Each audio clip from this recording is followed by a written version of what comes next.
He didn't want to play in Philly. I'm not quite sure why. He had his list of 2 or 3 teams that he wanted to go to. They all stink. Utah's interesting because, and please fact check me on this, obviously Laurie Markkanen's their best player. Yep. They didn't have a single player last year that averaged 20 points in a game. And I don't know the last time that's happened in the NBA. So he comes in, and there's an expectation now. You're our go-to guy, at least on the perimeter and on the wings. You got to go score for us. He should have gone first, period. Because apparently Ace Bailey didn't just show up. He walked in like he owned the league, the gym, and probably your lunch money. Yeah, this wasn't a highlight reel. It was a warning shot. The dude's making scouts dig through their trash looking for a refund receipt. So buckle up, because the mistake wasn't Ace being underrated. It was everyone else being massively overrated. Let's talk receipts, regret, and ridiculous dunks. Ace Bailey didn't walk into summer basketball like a wide-eyed freshman. No, he strolled in like a man who misplaced his crown and decided to come reclaim it. On your head. Like your actual head. Personally. With zero apologies and even less patience. And the worst part? He didn't just make noise, he made a full marching band look like it was on mute, duct taped, and locked in the janitor's closet. This wasn't rookie finding his footing energy. This was King returns from exile with theme music, mood lighting, and a script that ends with everyone else looking like extras. Ace Bailey, freshman, Rutgers, projected top 5 pick in June's NBA draft, a prospect the Sixers shouldn't be afraid to select if they have the chance to do so. Here's why. Multi-talented scorer from every spot on the floor with his 6'10 frame. Today's game is about putting the ball in the basket, and he does that just about better than any prospect in the draft. Less pressure as a top pick, landing on a projected playoff team with 3 foundational players plus a good roster to carry the heavy burden on most nights. And finally, the Sixers simply don't have this type of player on the roster, and they could certainly benefit from this unique skill and talent. While the so-called top pick was busy adjusting his headband, recentering his chakra, and figuring out how to tie his sneakers in the right emotional state, Bailey was out here performing spiritual surgery on defenders. And not the gentle kind. We're talking full exorcisms. Knees buckling, ankles dislocating, egos detaching from bodies. The crowd didn't cheer. They gasped. And somewhere in the stands, a scout quietly deleted months of footage like it was a crime scene. If you're Utah, who cares if he wants to be there? What are you going to do? You're not going to take the paycheck. You're not going to play in the NBA. And, Ace Bailey just said a whole lot of nothing, but he's not pouting. He's going to be a pro. He's going to go play for the Jazz. And if you're Utah, this is your 3rd straight year in the lottery.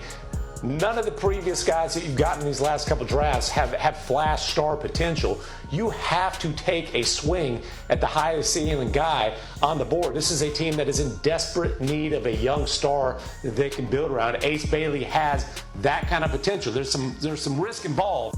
Forget potential. This kid brought performance.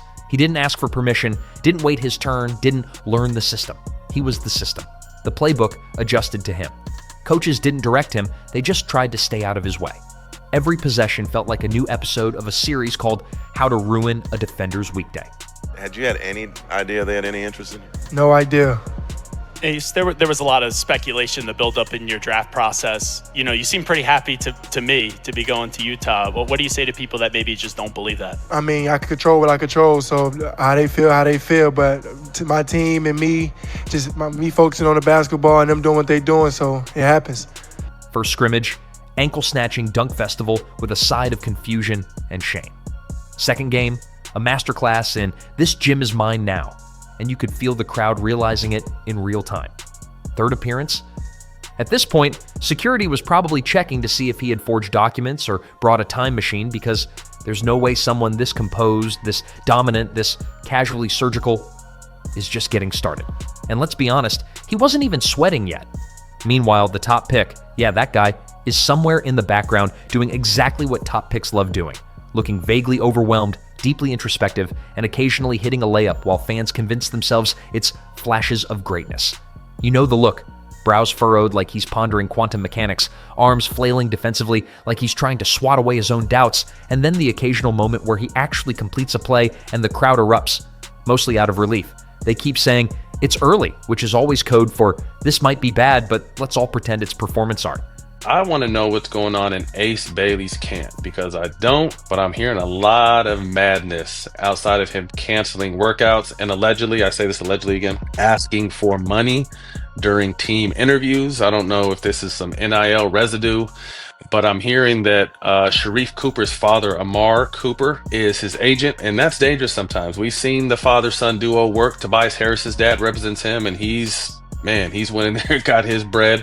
Even if some of these rumors aren't true, what we know is true is the way he's blowing off these teams. And this is a very copycat, weird sports leagues we play in. His PR team must be doing yoga-level backbends trying to spin this as a slow burn. Every missed rotation is now a learning moment. Every brick off the backboard is adjusting to game speed.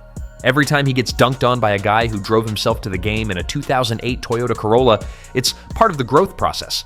Fans are watching his games like they're reading horoscopes. Well, he missed 8 shots in a row, but he had a really nice pass in the third quarter. That means something, right? Right? Because Ace isn't showing flashes. He's showing fireworks, and not the kind you light up on July 4th, the kind that blow up your scouting department and force them into a witness protection program. Every dunk is a subpoena. Every crossover is a federal indictment. Bailey's not waiting for anyone to catch up. He's accelerating past the point where excuses make sense. His game isn't developing. It's already developed, shook your hand, and asked where your top pick is hiding. And, let's not ignore the irony here. The number 1 pick came in with a highlight reel longer than a Marvel movie. And right now, a lot of people are questioning the advice that Ace Bailey is receiving. And wondering if it has caused him to not be drafted as high as he could have been. Will that cost him money down the road? Whatever.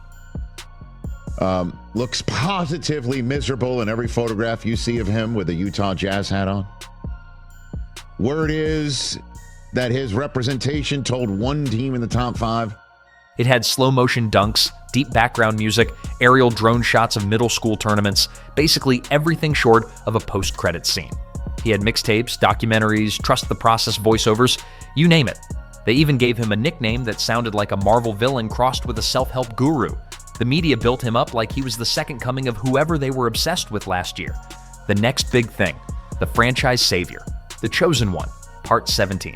And then along came Ace Bailey, who didn't even flinch at the hype, just clocked in like it was a Tuesday shift and casually proceeded to dismantle the fantasy. No overproduced commercials, no dramatic poses in front of fire graphics. He just walked into the gym, shrugged at the cameras, and proceeded to make everyone regret their preseason predictions. Man, we got to talk about this Ace Bailey situation because yesterday night this gave us one of the funniest moments of the entire NBA draft. Now, Ace Bailey got picked number 5 overall by the Utah Jazz yesterday, and my man did not look happy at all. As a matter of fact, dude looked pissed. Now, here's the backstory. Before the NBA draft, Ace and his team pretty much said we're not doing any workouts for any NBA teams. Dude straight goes to the league. His reps even went as far as to tell one team, if you draft me, he will not show up. Ace didn't need a launch campaign. He needed a whistle, a rim, and some poor soul guarding him. The number 1 pick had 10 think pieces written about his posture during warm-ups. Ace had one. Who is this kid and why is he cooking your top prospect like brunch? It's not even that Ace is just better. He's louder in every way that matters. He's got presence. That walk in the gym and people stop talking presence. You don't teach that. You suffer from it if you're on the wrong team. And let's talk about composure. While the number 1 pick's fans are busy building vision boards hoping for progress, Bailey is out here playing chess on a checkerboard. He's not just reacting, he's 2 plays ahead, smirking, already figuring out how to humiliate the next switch defender. That's not development. That's domination with a side of drama. People keep saying, don't overreact, it's early. But Ace Bailey has single-handedly made overreaction look like the only rational response. What are we supposed to do? Not notice that the guy is playing like he's in year 4 of his villain arc?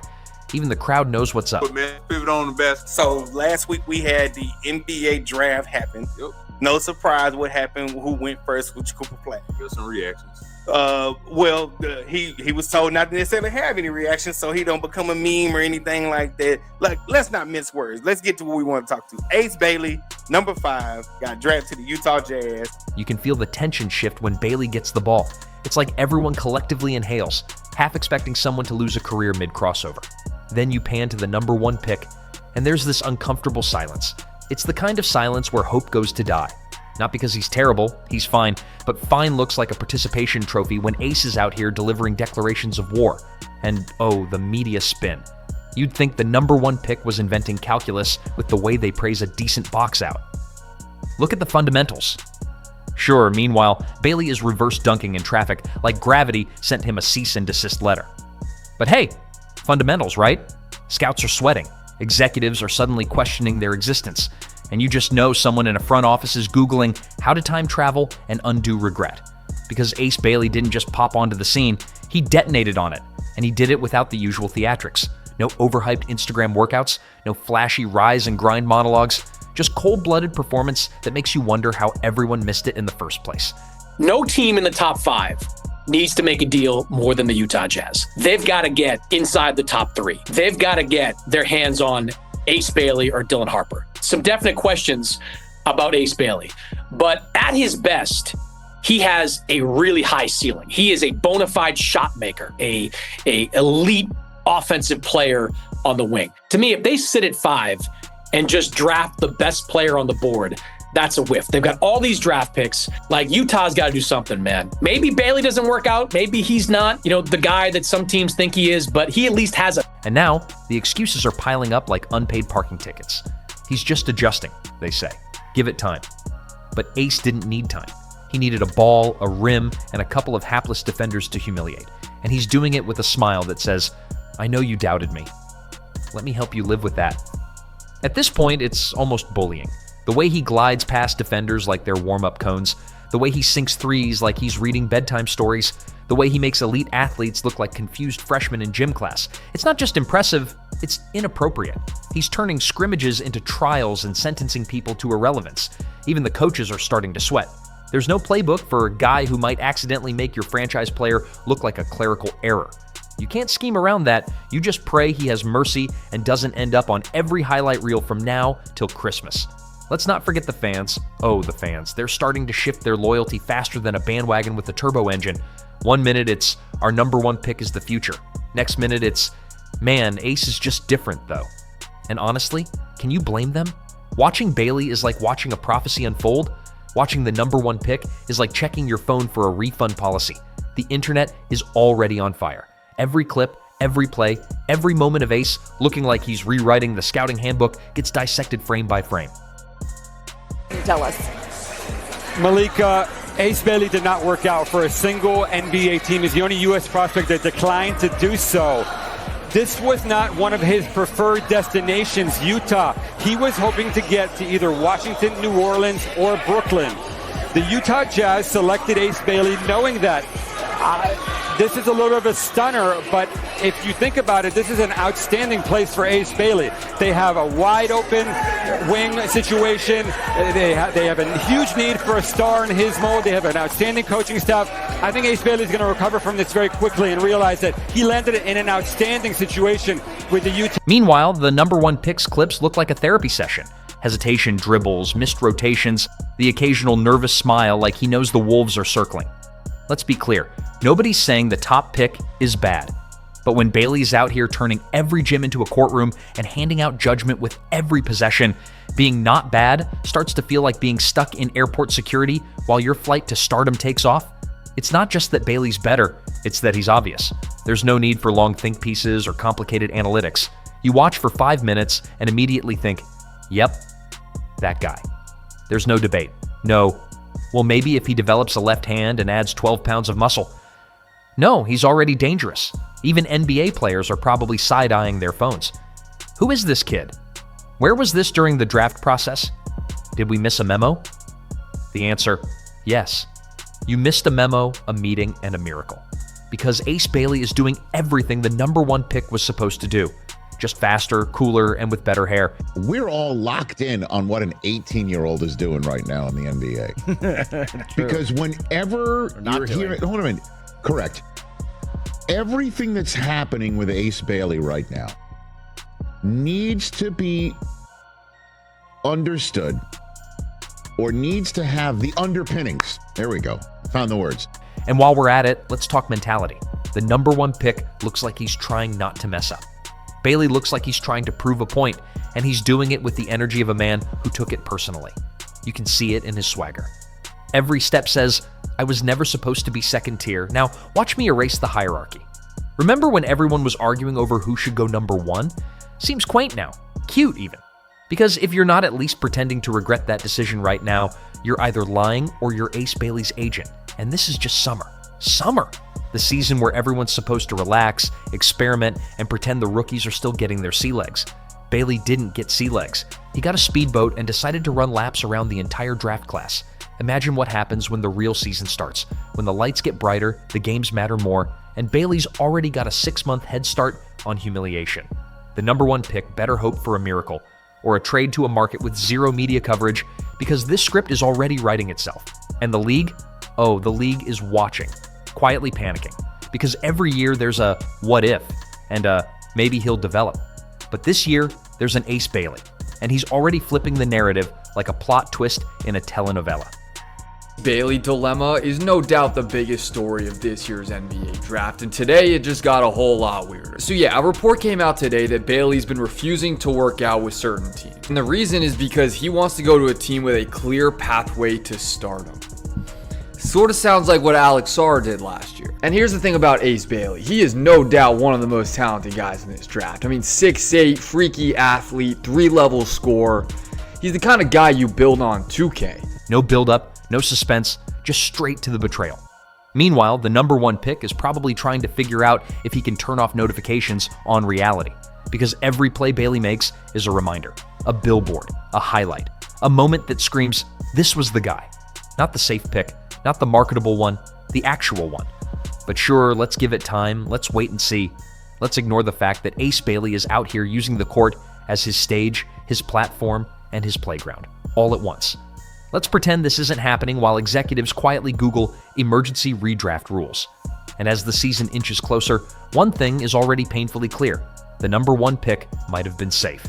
Ace Bailey, though, he's inevitable. And he's making that known 1 broken ankle, 1 embarrassed defender, and 1 sarcastic stare at a scout at a time. So go ahead, talk about upside. Go ahead and defend the pick. But deep down, you know it. Everyone knows it. The top pick looks like a well-written theory. Ace Bailey, he's the punchline you never saw coming. Funny, ruthless, and already living rent-free in everyone's head.